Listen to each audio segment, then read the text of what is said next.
So I'm guessing you're probably not a huge fan of Neuralink then? So let's talk.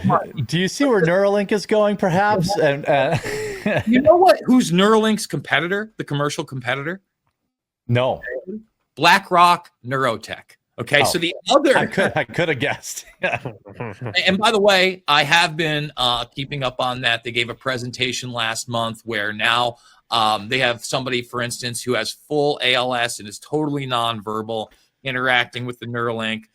They have 6 different people playing Mario Kart with one another. But here's the really interesting thing to me about that technology that a lot of people don't understand is, as far as I've seen, the non-invasive stuff that's been around years ago is just as advanced in directly putting the chip in. What do I mean by that? There's been wearables around for over a decade that you basically train to do things, commands the same way. So in other words, you don't put the chip in and then all of a sudden you just think about your Xbox controller or whatever and you're controlling a video game. You literally have to go in there, have the device in, but when you had it worn, you start thinking about it, they fire, and that's how the control actually happens. I think that, again... that's been around since, maybe the 2000s or even before. I feel like that was in the Ghostbusters movie. Like, where they had the like all the little sensors like all over your head, Even less than that. I'm talking about headband technology 15 years ago that was commercialized that you could buy. I do videos on it because there were people that were using it and showing how they were getting it to be coded. It's similar to that with this brain chip and what it's able to do. At the same time, I've talked about NASA a lot here. NASA, DARPA, their chief scientist, he resigned about 3 years ago. I think this summer it'll be 3 years ago, but he was around pre-Apollo. We're talking Gemini days, long term. In one instance, in 2011 at the Blue Tech Forum, he discussed already 10,000 brain chips in human beings, gave another presentation in 2018 saying that there were 200,000 brain chips in human beings. Well, don't they have the one that like stops seizures? That one has been around for a long time too. You have obviously the cochlear implants. For the hearing ones. Yeah. Yes. You have actually vision implants as well. But if you really go into at least the public ones, DARPA and other programs were doing this in the late 50s, not where they could just like fend you off, but you would be connected to the computer, for instance, and then they could get it to control a keyboard and communicate in that regard. But the idea, again, that you had over 200,000, and we're talking about 6 people, I would encourage people to check out Bushnell's document that is from July of 2001. Okay, it's called Future Strategic Warfare 2025. And if you read that thing, which is it's basically a PowerPoint presentation, but you can find speeches of him. In fact, Bushnell on camera says that Google is already the universal brain, and it's going to be reading all of your emails, listening to all your conversations, creating these digital twins. It literally lays out the last 25 years. It's pretty scary how accurate it was. Well, when we're talking about, it's tough because I'm a relative normie on this stuff, so it's great having you on. And by the way, everyone make sure you guys go follow Jason. He also, I kind of stepped in a little late. You are on YouTube and you are on Rumble, right? I found your Rumble. It's at Rumble/The Info Warrior. But are you also on YouTube too? Because we're live everywhere. Yeah. Yep. Same exact thing too. It's Jason Bermas of the Info Warrior from my old school days. For those that don't know, started as a documentary filmmaker, but I was also the first guy to have a show on InfoWars all the way back in 2009, I think, when he first expanded other than Alex Jones. So I've been in the game for a very long time. A lot of content there, folks. Yeah. So make sure you go if you're one of the 15,000, 20,000 who are watching on Rumble now, or the 50,000 who will watch on repeat later.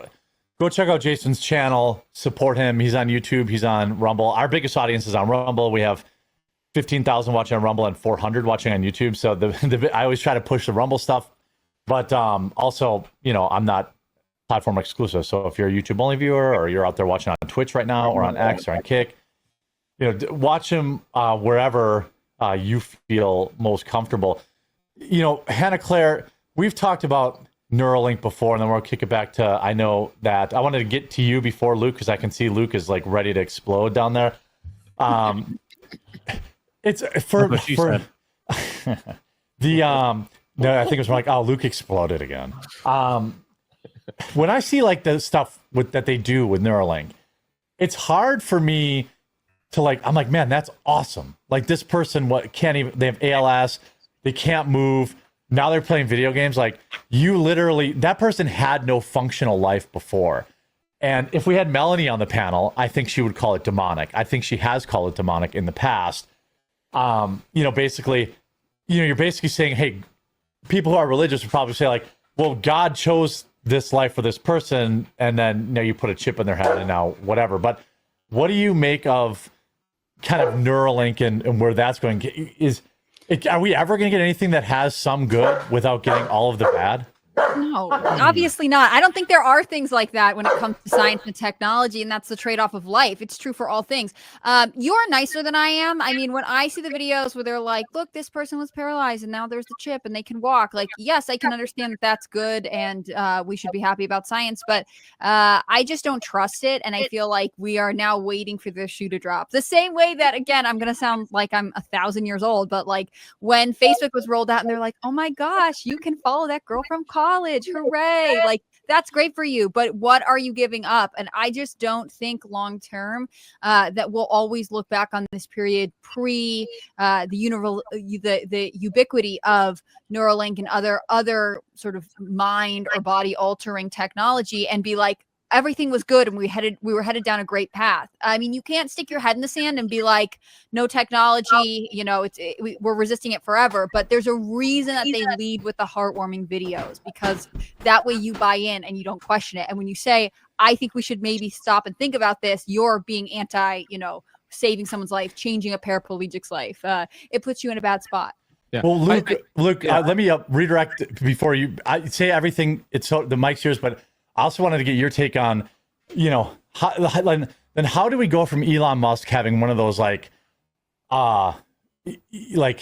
remember how he went viral on Joe Rogan saying like, I tried to tell them to slow down. I tried to tell them to stop. Now this guy's the biggest promoter of AI on the planet. Yeah. Like how the hell and people are like money. I'm like, bro, Elon Musk, if you know anything about him, he's not motivated by money.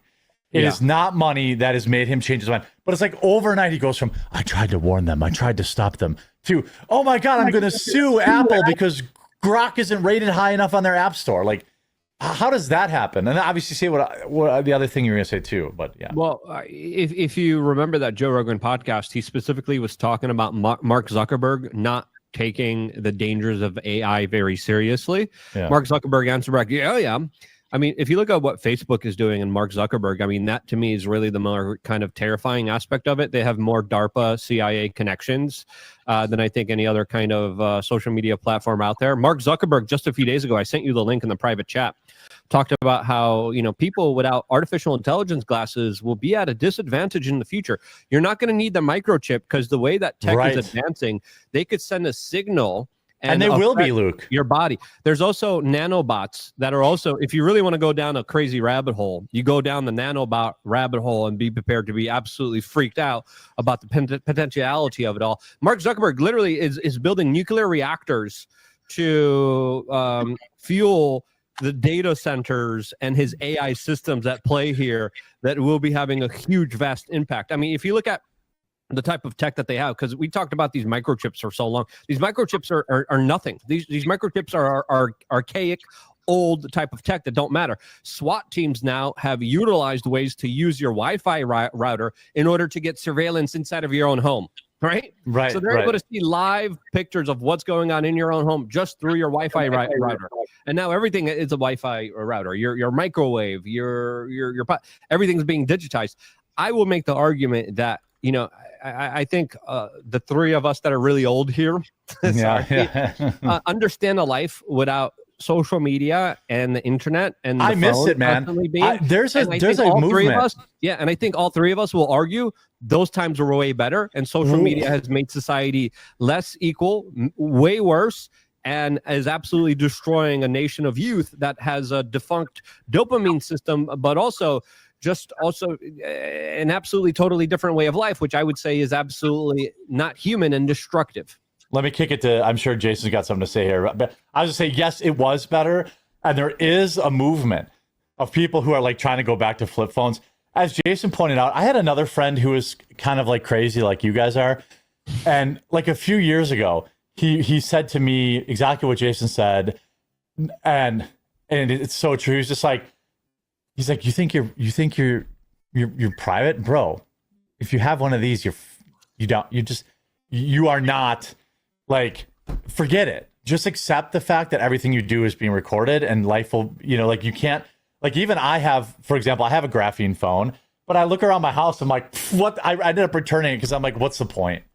Like, everything in my house is connected to the internet and has cameras on it, and my refrigerator is connected to my Wi-Fi. My washers and dryers, like, the government knows when I'm doing laundry, and that's not even like a joke.